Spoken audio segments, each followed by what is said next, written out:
Kairali news impact Dharmasthala വെളിപ്പെടുത്തൽ അന്വേഷിക്കാൻ പ്രത്യേക സംഘം ഡിജിപിയും ഉന്നത പോലീസ് ഉദ്യോഗസ്ഥരും ഉൾപ്പെട്ട സംഘം കേസ് അന്വേഷിക്കും.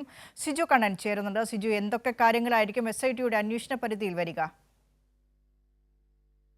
ധർമ്മസ്ഥല വെളിപ്പെടുത്തലുമായി ബന്ധപ്പെട്ട് ദിവസങ്ങൾക്ക് ശേഷമാണ് കർണാടക സർക്കാർ പ്രത്യേക അന്വേഷണ സംഘത്തെ നിയോഗിക്കുന്നത്.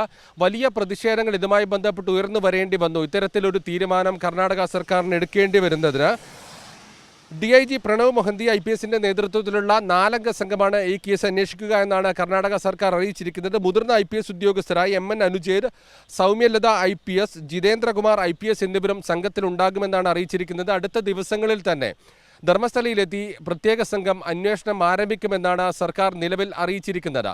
ഈ മാസം 3-നാണ് രാജ്യമാകെ ഞെട്ടിത്തെറിച്ച വലിയ വെളിപ്പെടുത്തലുമായി ധർമ്മസ്ഥലയിലെ മുൻ ക്ഷേത്ര ജീവനക്കാരൻ രംഗത്ത് വന്നത്. 1995-നും 2014-നും ഇടയിൽ സ്ത്രീകളുടെയും അതോടൊപ്പം തന്നെ ബലാത്സംഗത്തിനിരയായി കൊല്ലപ്പെട്ട പെൺകുട്ടികളുടെയും എല്ലാം 100-ലധികം മൃതദേഹങ്ങൾ തനിക്ക് കുഴിച്ചിടേണ്ടി വന്നു. ഉന്നതരായ പലരുടെയും സമ്മർദ്ദത്തെ തുടർന്നാണ് അത് ചെയ്യേണ്ടി വന്നത് എന്നാണ് മുൻ ക്ഷേത്ര ജീവനക്കാരൻ പറഞ്ഞത്. ഇപ്പോൾ മാനസിക സംഘർഷത്തെ തുടർന്നാണ് ഈ വെളിപ്പെടുത്തൽ നടത്തുന്നത് എന്നും അദ്ദേഹം പറഞ്ഞിരുന്നു. ധർമ്മസ്ഥല പോലീസ് സ്റ്റേഷനിൽ ജൂലൈ 3-നെത്തി പരാതി നൽകിയെങ്കിലും ഇതുമായി ബന്ധപ്പെട്ട അന്വേഷണം നടത്താൻ അധികൃതർ തയ്യാറായില്ല. ഇതിനുശേഷം ജൂലൈ 11-ന് ബെൽത്തങ്ങാടി കോടതിയിൽ അഭിഭാഷക സംഘത്തോടൊപ്പം ഇദ്ദേഹം എത്തിയിരുന്നു. താൻ കുഴിച്ചെടുത്തുവെന്ന് അവകാശപ്പെടുന്ന അസ്ഥികൂടത്തിൻ്റെ ഭാഗവുമായാണ് കോടതിയിലെത്തി രഹസ്യമൊഴി നൽകിയത്. ഇതേ തുടർന്ന് കോടതി ഇതുമായി ബന്ധപ്പെട്ട് നിയമ നടപടികൾ സ്വീകരിക്കാൻ നിർദ്ദേശം നൽകുകയായിരുന്നു. ഇതുമായി ബന്ധപ്പെട്ട് കേസെടുക്കാനും ഈ സ്ഥലത്ത് കുഴിച്ചു പരിശോധന ഉൾപ്പെടെ നടത്തണമെന്നും ബെൽത്തങ്ങാടി കോടതി നിർദ്ദേശം നൽകി. തുടർന്ന് ഭാരതീയ ന്യായ സംഹിതയിലെ 211A പ്രകാരം കേസെടുത്തു.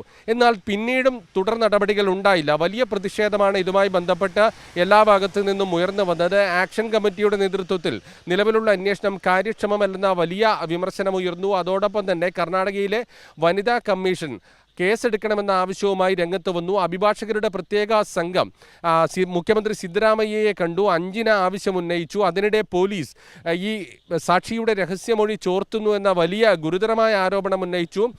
സുപ്രീം കോടതി ജസ്റ്റിസ് ഉൾപ്പെടെയുള്ള ആളുകൾ ഇതുമായി ബന്ധപ്പെട്ട് കേസെടുത്ത് കാര്യക്ഷമമായ അന്വേഷണം നടത്തണമെന്ന വലിയ ആവശ്യമുയർത്തി. അതിനുശേഷമാണ് ദിവസങ്ങൾക്ക് ശേഷം കർണാടക സർക്കാരിൻ്റെ ഭാഗത്തു നിന്നും ഒരു തീരുമാനമുണ്ടായത്. പ്രത്യേക അന്വേഷണ സംഘം എത്തുന്നത് ഏതായാലും വർഷങ്ങൾക്ക് മുമ്പുള്ള വലിയ സംഭവങ്ങളുമായി ബന്ധപ്പെട്ടാണ് വിവാദം ഉയർന്നു വന്നത്, ആരോപണം ഉയർന്നു വന്നത്, പരാതി ഉയർന്നു വന്നത്.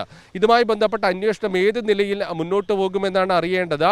2012-ൽ കൊല്ലപ്പെട്ട സൗജന്യവുമായി ബന്ധപ്പെട്ട കേസ്, അതോടൊപ്പം തന്നെ ഈ വെളിപ്പെടുത്തലിന് പിന്നാലെ MBBS വിദ്യാർത്ഥിയായ അനന്യ ഭട്ടിൻ്റെ തിരോധാനവുമായി ബന്ധപ്പെട്ട് അനന്യ ഭട്ടിൻ്റെ അമ്മ നൽകിയ പരാതി ഉൾപ്പെടെയുള്ള കാര്യങ്ങൾ ഉയർന്നു വരുന്നു. അതോടൊപ്പം തന്നെ 1986-ലെ പത്മലത കൊലപാതകവും ഇതോടൊപ്പം തന്നെ ഉയർന്നു വന്നു. നിരവധി ഭൂമി തട്ടിപ്പുമായി ബന്ധപ്പെട്ട കേസും ഭൂമി തട്ടിയെടുത്തുവെന്ന കേസും അതുമായി ബന്ധപ്പെട്ട ആളുകൾ കൊല്ലപ്പെട്ടുവെന്നും സാക്ഷികൾ പല കേസിലെയും കൊല്ലപ്പെട്ടുവെന്നും ഉൾപ്പെടെയുള്ള വലിയ ആരോപണങ്ങൾ ഇതുമായി ബന്ധപ്പെട്ട് ഉയർന്നു വന്നിട്ടുണ്ട്. ഏതായാലും പ്രത്യേക അന്വേഷണ സംഘം എത്തുമ്പോൾ വലിയ പ്രതീക്ഷയിലാണ് ഈ ആക്ഷൻ കൗൺസിൽ ഉൾപ്പെടെയുള്ള ആളുകളുള്ളത്.